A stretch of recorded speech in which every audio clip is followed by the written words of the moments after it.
जब खाता खोजने लगे तो पता चला कि ये उसमें मेरा नाम नहीं है। कहाँ एक लाल बिहारी था, वो मर गया है। जिससे मैं कहता था तो लोग हंसते थे, अरे मर गए हो, मृतक हो, शैतान हो, भूत हो, कंकाल हो, चलती फिरती लाश हो। जहाँ देता था वो हम मजाक करते थे, फेंक देते एप्लीकेशन। अपने जिंदा होने के लिए स्वर्गीय बीपी सिंह और कांसी राम के साथ इलाहाबाद से चुनाव लड़ा। फिर अपने जिंदा होने के लिए चचेरे भाई का अपहरण किया।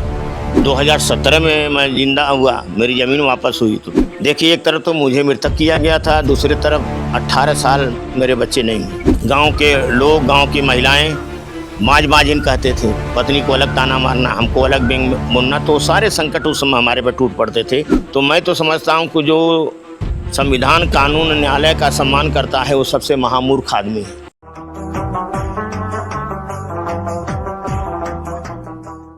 नमस्कार। आजमगढ़ कई कारणों से जाना जाता है। समाजवादियों की ज़मीन रही है यह। उसके अलावा शिक्षा में भी बहुत आगे रहा है यह ज़िला। बहुत दूसरी चीज़ें भी हैं इसकी। मुबारकपुर जाना जाता है अपनी साड़ियों के कारण। लेकिन एक और कारण से मुबारकपुर का अमीलो क्षेत्र जाना जाता है, और वो यहाँ की एक शख्सियत है, लाल बिहारी मृतक। एक व्यक्ति से शख्सियत बनने में बरसों का जो उनका संघर्ष है, वह लोमहर्षक संघर्ष है। वह रोने खड़े कर देता है कि किस तरीके से जब इनको मृत घोषित करके इनकी ज़मीन इनके परिवारी जनों ने ही हड़प ली, तब उसके बाद इन्होंने अपने को ज़िंदा साबित करने के लिए कितना संघर्ष किया। एक तरफ दाल रोटी का संघर्ष था, तो दूसरी तरफ ज़िंदा होने का, साबित करने का संघर्ष था। एक बहुत बड़ी कहानी, दर्दनाक कहानी जो इनके जीवन में लिपटी हुई है। उस कहानी पर एक फ़िल्म कागज़ नाम से सतीश कौशिक ने बनाई थी, और जिसमें लाल बिहारी का रोल पंकज त्रिपाठी ने किया है। वह फ़िल्म कतिपय कारणों से चर्चित रही ज़रूर, लेकिन बहुत ज़्यादा देखी नहीं गई। आज हम स्वयं मुबारकपुर के अमीलो इलाके में लाल बिहारी मृतक के घर पर हैं, उनसे बात करने के लिए कि उनका जीवन संघर्ष कैसे शुरू हुआ, कैसे साजिश करके उनको मृतक घोषित कर दिया गया, उनकी ज़मीन ले ली गई, और किस तरीके के संघर्ष करते हुए वे फिर अपने आप को जीवित साबित उन्होंने किया। और उसके साथ साथ उन्होंने केवल अपनी निजी लड़ाई नहीं लड़ी, बल्कि इस इलाके के सैकड़ों ऐसे लोगों की लड़ाइयाँ भी लड़ी जो मृत घोषित करके अपनी ज़मीनें खो चुके थे। तो स्वागत है लाल बिहारी जी आपका। हम शुरू से ही शुरू करते हैं कि आपका जो जन्म हुआ, क्या इसी गांव में हुआ? आपके माता पिता कौन थे और किस तरह का बचपन गुजरा? देखिए, मेरा जन्म तो 6 मई 1955 में ग्राम खलीलाबाद, संजरपुर, थाना निजामाबाद, आजमगढ़ में हुआ था। और हमारे पिताजी बचपन में मर गए, लगभग 8-9 महीना की उम्र रही होगी। तो हमारा पालन पोषण यहीं हुआ अमीलो में, अमीलो मुबारकपुर में। और मैं बनारसी साड़ी में बाल श्रमिक के रूप में बुनाई करता था। लगभग हमारी उम्र 20-21 बरस की रही होगी। तो हमें लोन लेने की आवश्यकता पड़ी, मतलब हथकरघा बनाने के लिए निजी। तो बैंक से मांगा गया कि आप प्रूफ लाइए। तो प्रूफ में हमसे मांगा गया जात, आय, निवास और जितनी ज़मीन है उसके सब कागजात। तो मैं अमीलों के साथ साथ वहाँ भी गया अपने गांव नकल लेने के लिए। तो पता लेखपाल से कहा, भाई मुझे नकल चाहिए। तो कहा कि ठीक, ले लीजिए। जब खाता खोजने लगे तो पता चला कि ये उसमें मेरा नाम नहीं है। मैं कहा ऐसी बात तो नहीं है। कहाँ एक लाल बिहारी था, वो मर गया है। मैं कहा कि बताइए कौन है लाल बिहारी उस गांव का? तो कहे कि लाल बिहारी मृतक पुत्र चौथी मैं कहा मैं ही तो हूँ। तो ये बात सुनकर मुझे बहुत कष्ट हुआ।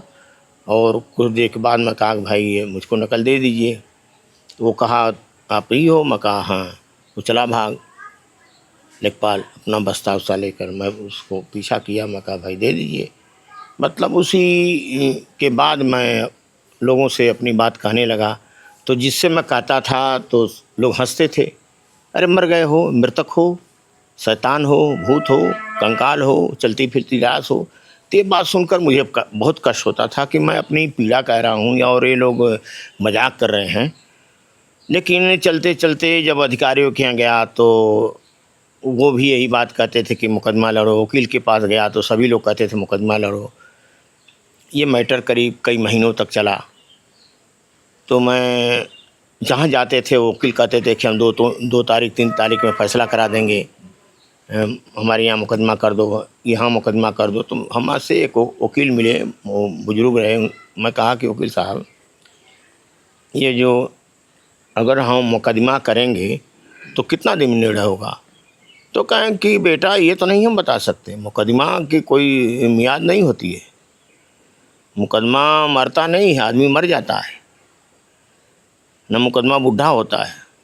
मैं कहा तब कहा कि आपको तहसील में लड़ना पड़ेगा, उप जिलाधिकारी के लड़ना पड़ेगा, डीएम के लड़ना पड़ेगा, कमिश्नर के लड़ना पड़ेगा, हाई कोर्ट लड़ना पड़ेगा, दीवानी लड़ना पड़ेगा, सुप्रीम कोर्ट लड़ना पड़ेगा। मैं कहा तो उसके बाद कहा उसके बाद ये भी नहीं निर्णय होगा, हारोगे जीतोगे। मैं कहा तो मुकदमा लड़ने से क्या फ़ायदा जब हमें पता नहीं है कि हम हारेंगे जीतेंगे। तो कहे कि यही है प्रक्रिया। मैं कहा कि मैं मुकदमा करवा नहीं करूँगा।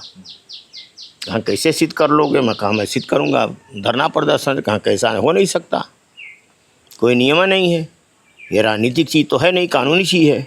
मैं कहा कानून में इतनी लंबी प्रक्रिया है तो कानून भी होना चाहिए ना न्याय के लिए। तो मैं उसी समय अपना हमारे एक गुरु थे स्वर्गीय श्यामलाल कनौजिया, वो भूतपूर्व विधायक रहे, उनसे मैं कहा तो वो हंसने लगे। तो कहें कि बेटा ये काम तो बहुत कठिन है, लेकिन अपने नाम के साथ तुम मृतक जोड़ लो। जब मृतक जोड़ लोगे तो जो लोग सुनेंगे शर्माएंगे। एक जिंदा आदमी अपने नाम के साथ अपमानित शब्द लगा रहा है मृतक, तो शायद कोई न्याय करे। मैं कहा ठीक है, तो अपने नाम के साथ में मृतक लिखना शुरू किया। लेकिन मेरी बात लोग मानते नहीं थे, जहाँ देता था वहाँ मजाक करते थे, फेंक देते एप्लीकेशन। फिर क्या तुम मृतक संघ बनाओ, तो मृतक संघ बनाए, वही प्रस्ताव किए। कहीं इसी का पैड बनवाओ और इसी में लिखो, जो भी टूटा फूटा अपना विचार हो मीडिया को दो और बकिया ये अधिकारियों इसी पर लिखो। मैं कहा ठीक है, मैं पढ़ा लिखा था नहीं। तो मैं कहा भाई ठीक है, ऐसी बात है। तो वही शुरू किया, धरना प्रदर्शन, रैली, लेटर लिखना, हैंडबिल, पोस्टर। कुछ दिन तो मीडिया नहीं समझ पाई, मजाक समझती रही। लेकिन धीरे धीरे अब मीडिया को समझ में आ गया कि नहीं यार, इसके साथ ऐसा गलत हुआ है, तो वो छापना शुरू किए। एक समाचार छपा था 84 में, स्वतंत्र भारत में छपा था। हमारे यहाँ के एक रामोद यादव पत्रकार थे और एक मुगनी पत्रकार थे। उन लोगों से कहा तो कहें ठीक हम लोग छापेंगे। तो उस समाचार को पढ़कर माननीय श्री जगदम्बिका पाल उस समय MLC रहे और वो विधान परिषद में 2 बार प्रश्न उठाए थे जिंदा मृतक के संबंध में। फिर मैं अपने जिंदा होने के लिए स्वर्गीय VP सिंह और कांसी राम के साथ इलाहाबाद से चुनाव लड़ा, उसमें मुकदमा किया। फिर मैं अपने जिंदा होने के लिए राजीव गांधी प्रधानमंत्री के साथ अमेठी सुल्तानपुर से चुनाव लड़ा। फिर उसमें चुनाव स्टे कराने के लिए हाई कोर्ट में इलाहाबाद मुकदमा किया। उसमें स्वयं में बहस किया, क्योंकि हमारे वकील पर दबाव बना और कहें कि हम नहीं बहस करेंगे। मैं कहा मुझे खड़ा कर दिए, मैं अपनी बात कहूँगा। मुझे जानकारी हो गई थी कि मुकदमा खारिज हो जाएगा, तो मैं अपने शब्दों में कड़े आवाज़ में वहाँ जैसे लोग चिल्लाते, चिल्ला कर अपनी बात कहा कि भाई मैं ज़िंदा हूँ तब तो चुनाव कराइए, यदि मैं मृतक हूँ तो चुनाव को स्टे किया जाए। इसी बात पर बहस किया और कुछ देरी के बाद वो जज पानी पीते पीते मुकदमा खारिज कर दिए। फिर अपने ज़िंदा होने के लिए 9 सितंबर 1986 को विधानसभा में पर्चा फेंका, हंगामा किया, गिरफ्तारी दिया। वहाँ सब कुछ कार्रवाई हुई, लेकिन पर्चा फेंकने वाला का नाम नहीं आया कार्रवाई रजिस्टर में कि पर्चा फेंकने वाला भारत का है, पाकिस्तान का है या किसी देश का है, क्या है। फिर अपने ज़िंदा होने के लिए चचेरे भाई का अपहरण किया। यहीं 7 दिन लिया कैमरे में रखा था कि मेरे खिलाफ मुकदमा हो जाएगा, मैं ज़िंदा हो जाऊंगा। ऐसा भी नहीं हुआ। मुकदमा नहीं, फिर वो मजबूरन उसको वापस कर दिया, छोड़ दिया। फिर अपने ज़िंदा होने के लिए मैं अपने पत्नी का हंसुली बेचकर 151 में निजामाबाद थाने में दरोगा से बात किया था, बंद करके दोनों को 151 में चालान कर दे।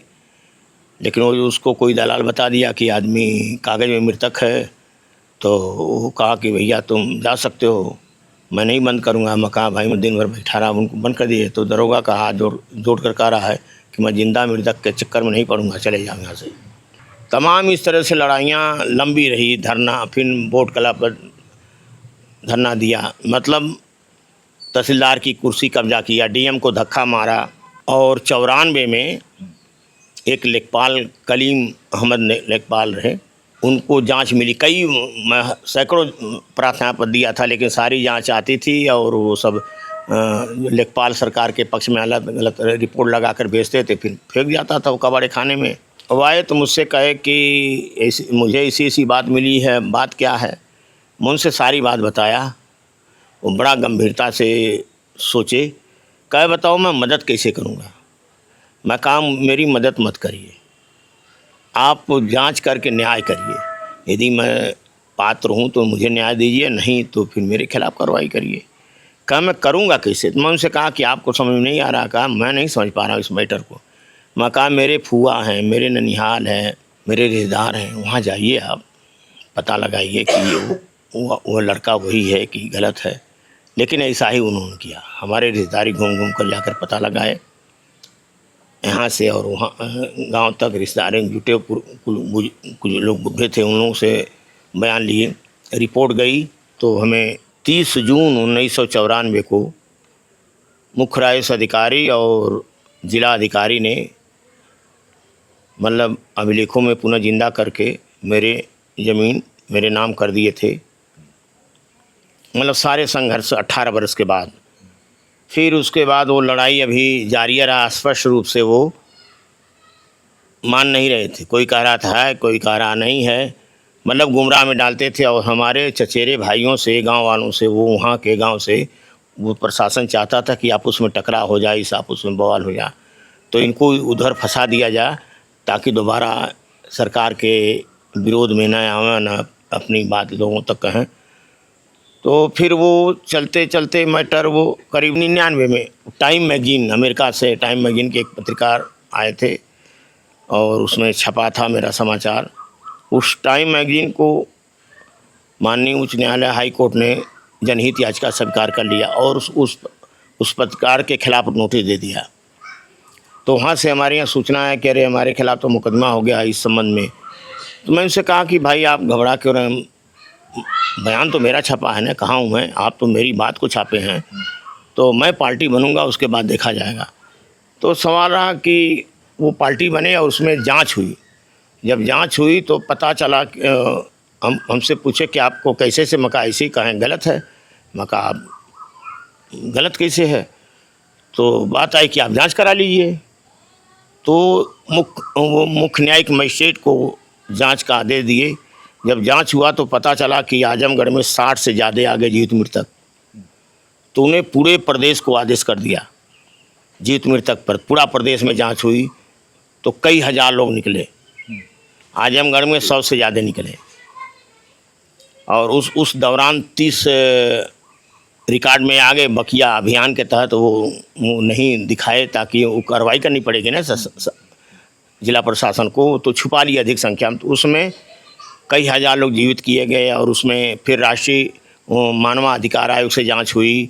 फिर उसमें आदेश हुआ कि कंप्यूटरीकरण जो न्यायालय में, छोटे अदालतों में, या ये भू राजस्व अभिलेख का जो खसरा खतौनी का है उसको कंप्यूटर में फिट किया जाए। उसी समय हमारे ही लड़ाई से हुआ है। आज जो कंप्यूटर से लोग नकल ले रहे हैं, हमारे लड़ाई से हुआ है। तो इस तरह से बहुत से शासन आदेश हुए थे। मैं अपने साथ साथ अन्य लोगों के लिए लड़ता रहा। जो हमारे यहाँ इस तरह पीड़ित आते थे, मैं उनकी लड़ाई लड़ता था, उनकी आवाज़ उठाता था।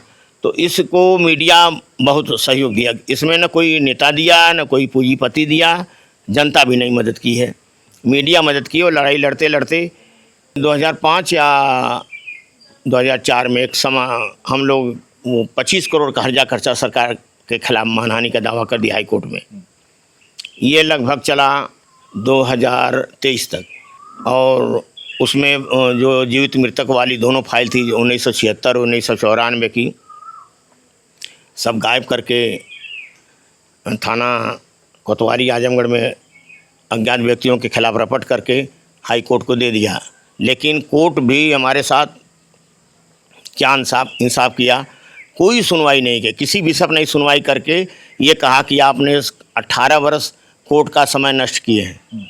तो उल्टे 25 करोड़ देने के बजाय 10,000 रुपया हमारे पर जुर्माना लग गया।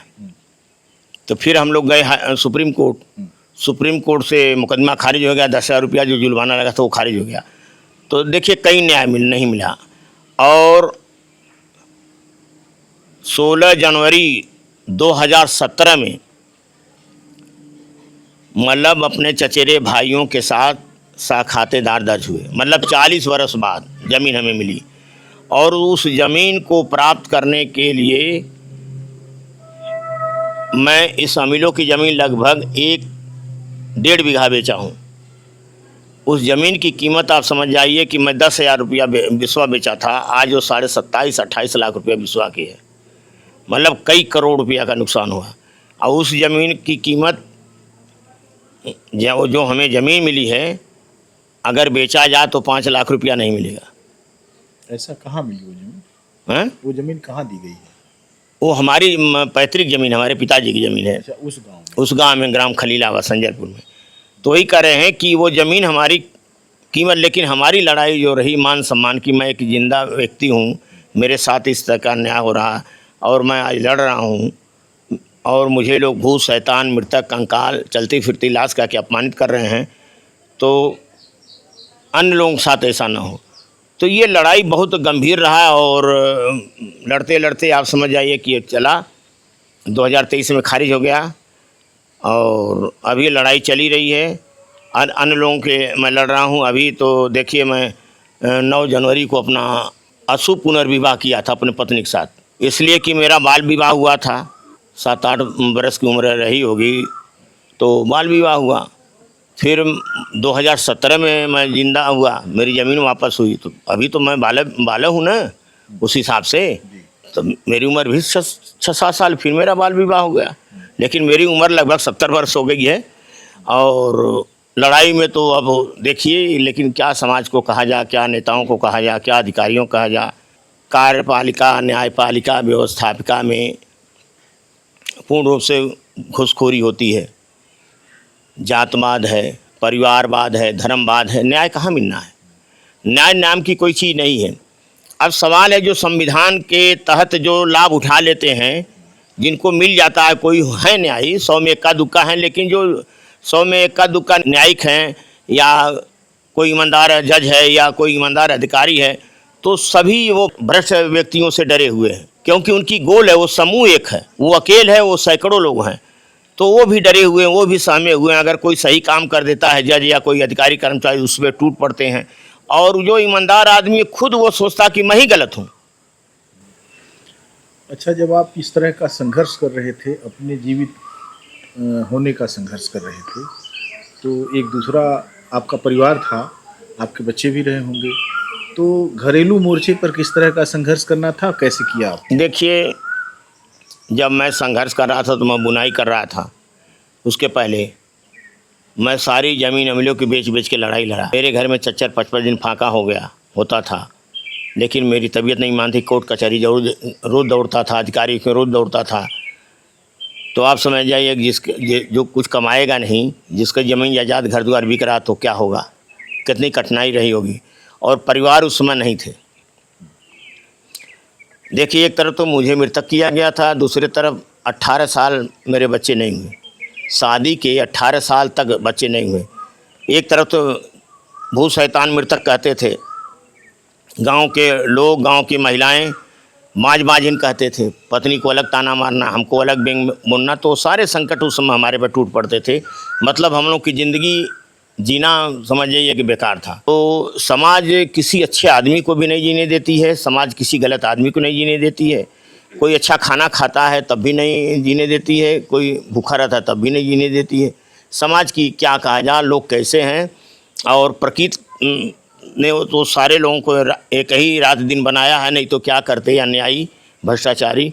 तो वो तो बहुत संकट रहा है। अब मेरे बाल बच्चे तो हुए, एक लड़का है वो एम.कॉम किया है, 2 लड़की एम.ए. B.Ed हैं, तीनों लोगों की शादी हो गई है। लेकिन मैं तो कुछ नहीं किया, मैं तो बर्बाद कर दिया घर को, इसलिए कि कुछ बचा नहीं। अब ये कष्ट होता है कि मैं कमाया नहीं, मैं दूसरे के लिए लड़ा, अपने लिए लड़ा। अब वही लड़के कहते हैं कि हाँ आपने हम लोगों के लिए क्या किया, जो था वो भी बर्बाद कर दिया। तो उधर तो चोट खाते थे। जिसका बाप बचपन में मर जा, अपने बाप का चेहरा न देखे, छत मतलब नर है जिस मकान पर, वो कैसे जिया होगा। और बीच में समाज के लोग क्या किए, अधिकारी कर्मचारी क्या किए, सरकार ने क्या किया। अब बुढ़ौती में भी जब हम लोगों को मरने का कगार आ गया है तो आज भी वही हाल है, उससे में बरी नहीं है। भाई लड़का तो कहेगा ना, सारे लोग देख रहा, कोई लूट कर घर द्वार बना लिया है, कोई घूस लेकर बना लिया है, कोई जैसे भी बना लिया। हम जो था हम अपना बर्बाद कर दी ईमानदारी में। तो मैं तो समझता हूँ कि जो संविधान कानून न्यायालय का सम्मान करता है वो सबसे महामूर्ख आदमी है, सबसे कायर है। जो समाज को लूटा, जो देश को लूटा, जो राष्ट्र को लूटा, जो जनता को गुमराह किया, वही महान है, वही विद्वान है, वही संस्कारी है, वही सब कुछ है। मुझे अब समझ में आता, जो देश के लिए लड़े वो अच्छा नहीं किए। अच्छा, एक चीज़ बताइए मुझे कि आपने जब देखा कि आपको कागज में मृत घोषित कर दिया गया, वो आपके आत्मसम्मान पर चोट थी, गहरा सदमा था। लेकिन क्या कभी इतनी लड़ाई लड़ते हुए, इतनी जटिलताओं से जूझते हुए, चारों तरफ एक भ्रष्ट व्यवस्था से का सामना करते हुए, क्या आपके मन में आया कि आपको भी कुछ दूसरा रास्ता अख्तियार करना चाहिए? कई बार आया। क्या सोचा आपने? कई बार सोचा कि मैं हथियार उठा लूँ, ये बात तो कई बार आई। इसलिए कि मैं संपर्क करना शुरू कर दिया था कुछ लोगों से। लेकिन संपर्क का मतलब ये समझ आइए कि जब मैं अपने चचेरा भाई का अपहरण किया था तो मुझसे कुछ लोग कहे कि इसको मार दो। मैं कहा नहीं, ये बच्चा क्या किया है, मुझको तो मुलजिम बनना है, इसका मर्डर करके इसको मार कर मुझे क्या मिलेगा, मैं पाप करूँगा, इससे तो मिलना नहीं है। लेकिन मैं तो मुलजिम बनने के लिए, ज़िंदा होने के लिए कागज़ में, मैं अगर मारूंगा तो मैं भी मारा जाऊंगा। और मैं कहा कि हत्या करने वाला कमज़ोर होता है, बुज़दिल होता है। मेरा मानना था तब कि ये कमज़ोर आदमी हत्या करता है, बुज़दिल आदमी हत्या करता। और तो मैं ऐसा नहीं किया। लेकिन जब मेरे साथ अन्याय होता था तो मुझको एक चीड़ थी कि हथियार उठाने में ये होता कि जब मैं मृतक था तो किसी को मारता तो मेरे खिलाफ कोई धारा नहीं बनती कि धारा में गिरफ्तार करते। और मैं उस समय मेरा एकदम पूर्ण रूप से विचार था कि मैं उनको नहीं मारूंगा जो मेरे साथ अन्याय किए हैं, अधिकारी कर्मचारी, उनको नहीं मारूंगा, उनके परिवार को मारूंगा। लेकिन फिर भी मेरी माँ की कहानी याद आती थी। माँ कहती थी, बेटा तुम जिंदगी में शराब नहीं पियोगे तो तुम्हारे पीठ पर कोई धूल नहीं लगाएगा, तुम चोरी नहीं करोगे तो तुम्हारे पीठ पर कोई धूल नहीं लगाएगा, तुम चरित्रहीनता करोगे तो नहीं करोगे, तुम्हारे पीठ पर कोई धूल नहीं लगाएगा, तुम किसी का मर्डर करोगे तो तुम्हारा भी कोई मर्डर करेगा। हाँ, और हमेशा अपने से गरीब की मदद करना। हाँ, और कहीं गलत मत करना, और तुम दुनिया में नाम करोगे। हाँ, और सफल रहोगे। और हमेशा जानबूझकर कभी गलत मत करना। एक बेला फाँका कर लेना, लेकिन जानबूझ के दूसरे को फाँका मत रहने देना। तो मेरी बात माँ की याद आती थी। मेरी माँ मुझको कुछ ऐसी कहानी बता गई थी कि बेटा तुम पढ़ोगे तो बहुत ज़्यादा पढ़ोगे, और नहीं पढ़ोगे तो किसी पढ़ने वाले से कम भी नहीं रहोगे। तो मुझको क्या मालूम था कि मेरे साथ ऐसी घटनाएं घटती गई, कई बातें रही। तो देखिए, मुझको मैं देखा और आज भी देखा हूँ, जिनको लोग डाकू कहते हैं, डाकुओं का इतिहास आप पढ़िए, उनका कभी उनके पास घर नहीं है, उनके पास हवेली नहीं है। वो जंगल में रहे हैं, अन्यायियों को लूटते थे, अमीरों को लूटते थे, गरीबों को देते थे। मैं यही देखा हूँ ज़्यादातर। उनको लोग डाकू कहते थे। डाकू तो वो है जो शासन प्रशासन में बैठे हैं, हमारे आपके सामने दिन दहाड़े डकैती मार रहे हैं।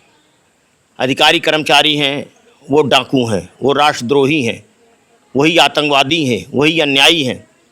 हमसे आपसे घूस लेकर अपना काम कर रहे हैं, अपना परिवार जिया रहे हैं, तनख्वाह भी लेते हैं, अन्याय भी करते हैं। तो डाकू दूसरे को डाकू बना रहा, जो सामाजिक व्यक्ति है, जो पीड़ित व्यक्ति है, जो अन्याय से डूब रहा है, उसको न्याय नहीं मिल रहा, उसको डाकू बनाते हैं।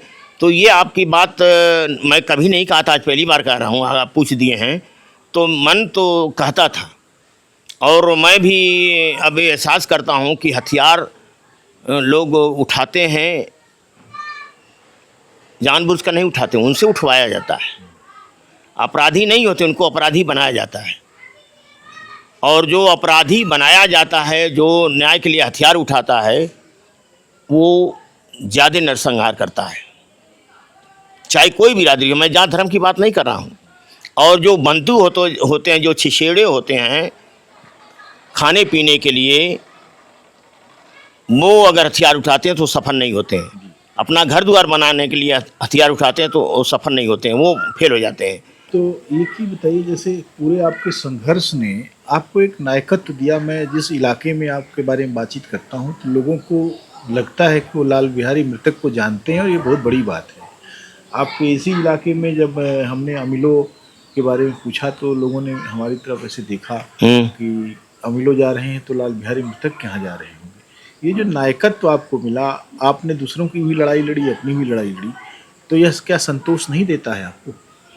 देखिए, अब ये सवाल है, संतोष क्या देगा?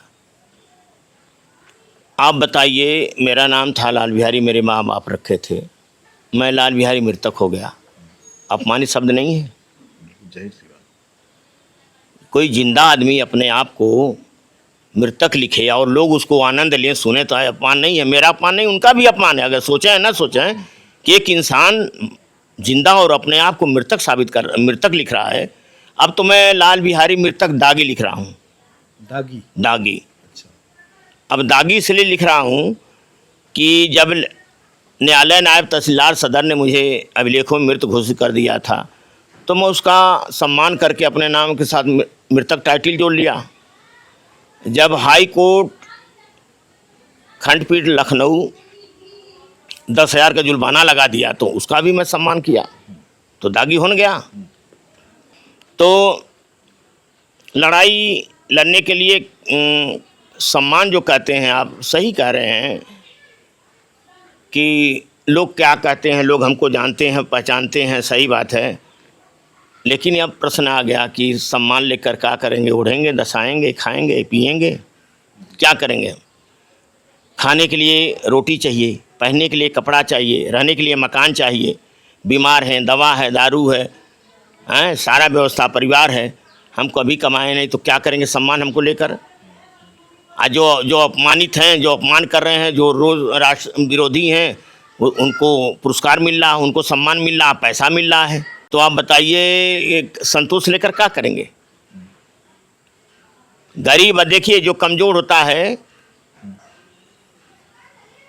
हरी उसी को कहते हैं, हारा हुआ वही कहते हैं हमारे नसीब में ही लिखा है। जो हार जाता है उसकी मजबूरी है। गरीब ही मजदूर होता है, मजबूर मजदूर होता है। तो अब हम क्या करेंगे? आप सम्मान की बात करें, सम्मान लेकर ओढ़ेंगे, दसाएंगे, क्या करेंगे? हमको चाहिए ना, हमारा जो भी रहा वो भी ख़त्म हो गया, हमारा सम्मान भी नहीं वापस मिला। अगर सम्मान हमको वापस मिल जाता तब भी मान लेते। 1976 से 2024 हो गया है, अब तक मुझे सम्मान नहीं मिला, न्यायालय ने नहीं सम्मान दिया। वो तो मृतक संघ के तत्वाधान में हम अपना संघर्ष करके अपने जिंदा हुए कई हजार लोगों को जिंदा कराए। अगर कोर्ट में हम गए होते तो आज तो हम जिंदा नहीं हो पाते। कोर्ट की यही रवैया है, न्यायपालिका की यही रवैया, तो नहीं जिंदा हो पाते। ये क्लियर है कि नहीं? मार रहे कि नहीं आप? मारे। वो तो मृतक संघ के तत्वाधान में बैनर तले हम लड़ाई लड़े, मीडिया के लोग सहयोग दिए कि हम जिंदा हो गए, और अपने साथ साथ कई हजार लोग जिंदा कराए। कोई 40 बरिस से, कोई 50 बरिस से, कोई 60 बरिस से मुकदमा लड़ रहा है। बताइए ऐसे न्यायपालिका से क्या मतलब है? अच्छा, आपके ऊपर सिनेमा कारों की नज़र पड़ी, आपके ऊपर एक फिल्म बनी कागज। फिल्म का विचार कैसे आया, और फिल्म के लिए आपसे जब संपर्क किया गया तो क्या कोई रॉयल्टी दी गई, या कैसे आपकी कहानी ली गई, और उससे कितने संतुष्ट है या असंतुष्ट? देखिए, जो हमारे कहानी पर जो फिल्म बनी, वो पायनियर एक पेपर था, उसमें पूरी लंबी स्टोरी छपी थी। उसी स्टोरी के पढ़कर इम्तियाज़ हुसैन फिल्म लेखक और सतीश कौशिक आए हमारे यहाँ, हमसे संपर्क किए और हम तैयार हो गए, ठीक है बनाइए। हम फिल्म के विषय में तो जानते नहीं थे। और 2002 में हमारा उनका संपर्क हुआ था और बनाए वो किसी तरह से 2019 18-19 के लपेट में। 17 साल लग गया। हाँ, 17 साल लग गया, वो भी नहीं बना रहे थे हम। और कहानी कई लोग आए, नहीं दिए उसमें, तो वो भी कहानी में तोड़ मरोड़ कर लिखा गया, सद घटना पर नहीं आधारित है, ज़्यादा उसमें जोड़ा गया है। मसलन उसमें बैंड वाले की कहानी। हाँ, बैंड वाला कहानी है, पूजा पाठ वाला कहानी है। वो कह रहा है कि उसमें अरे वो मुख्यमंत्री ने आदेश करके जिंदा कर दिया। मुख्यमंत्री का क्या मतलब होता है? मुख्यमंत्री के पास क्या पावर है? पावर तो जिला मजिस्ट्रेट को होता है, जिला अधिकारी को होता है, तहसीलदार को होता है, मुख्य राजस्व अधिकारी को होता है। ये ना मजिस्ट्रेट होते हैं, ये ना अधिकारी होते हैं। तो मुख्यमंत्री का मतलब क्या होता है? एक लेखपाल यदि लिख दे अपने अभिलेख में कि राजपाल ऊंट है या राजपाल दूसरा कुछ है, तो जब तक सुप्रीम कोर्ट फैसला ना दे तब तक वो साबित नहीं कर पाएगा। इसको मानिए चाहे मत मानिए, लेखपाल के पास इतना पावर होता है, जैसे 3 ही के पास पावर होता है, मेरा मानना है। एक लेखपाल के पास, एक ग्राम सेक्रेटरी के पास, एक पुलिस के पास। आप राष्ट्रपति, प्रधानमंत्री, मुख्यमंत्री किसी को आप प्रार्थना पत्र देंगे, वो नीचे आएगा, आख्या वही देगा। जहाँ से भ्रष्टाचार शुरू होता है वही आख्या देगा लेखपाल। जो लेखपाल है वही लेखपाल फिर आख्या देगा। सही देगा तो सही है, गलत तो गलत देगा। तो भ्रष्टाचार नीचे है, नीचे से ऊपर है, ये सब बेकार हैं। एक रिपोर्ट में हमारे यहाँ आया है, एक सुरक्षा संबंधित ये लिखा गया है कि मैं दिया था, उसमें आख्या गई कि लाल बिहारी मृतक के ऊपर अभी कोई अप्रिय घटना नहीं घटी है, इसलिए सुरक्षा देना उचित नहीं है। अपना स्वयं वाहन नहीं कर पाएगा, मतलब सरकारी खर्चा वाहन नहीं कर पाएगा। सोच लीजिए। अभी उस दिन से मैं समझ गया कि यहाँ यदि किसी का मर्डर हो जाए तो आप समझ जाइए कि उसके लाश की सुरक्षा होती है, उसकी सुरक्षा नहीं होती है। पहले अगर वो सुरक्षा मांगेगा तो उसको सुरक्षा नहीं मिलनी है। जब उसका मर्डर हो जाएगा तब उसके घर की सुरक्षा होगी, उसके लाश की सुरक्षा होगी। ये मेरे पास प्रूफ है।